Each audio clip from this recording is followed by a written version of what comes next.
সদর উপজেলার জালালাবাদ এলাকার শিবের বাজারস্থ দাবাদা কান্দি গ্রামে অবস্থিত মুখলিস মিলি তাহফিজুল কোরআন ইনস্টিটিউটের 2026 শিক্ষাবর্ষের উদ্বোধনী ক্লাস, দরস ও দোয়া মাহফিল অনুষ্ঠিত হয়েছে।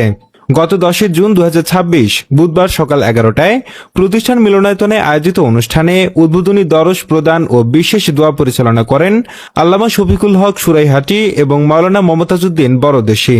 অনুষ্ঠানে নবীন ও প্রবীণ ওলামায়ে কেরাম, অভিভাবক, শিক্ষার্থী, শুভানুদ্দায়ী ও এলাকার গণ্যমান্য ব্যক্তিবর্গ উপস্থিত ছিলেন। অনুষ্ঠানের শুরুতে পবিত্র কোরআন তেলাওয়াতের মাধ্যমে কার্যক্রম শুরু হয়।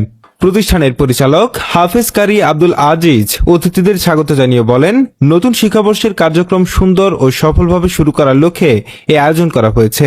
দ্বীনি শিক্ষার প্রসার এবং শিক্ষার্থীদের নৈতিক ও আদর্শিক শিক্ষায় গড়ে তুলতে প্রতিষ্ঠানটি নিরলসভাবে কাজ করে যাবে। এজন্য তিনি সকলের দোয়া ও সার্বিক সহযোগিতা কামনা করেন। প্রতিষ্ঠান সূত্রে জানা যায়, পবিত্র কোরআনের হিফজ ও ইসলামী শিক্ষার প্রসারে প্রতিষ্ঠিত মুখলিস মিলি তাহফিজুল কোরআন ইনস্টিটিউট নতুন যাত্রা শুরু করেছে। এলাকায় ধর্মীয় ও নৈতিক শিক্ষার বিস্তারে প্রতিষ্ঠানটির গুরুত্বপূর্ণ ভূমিকা পালন করবে।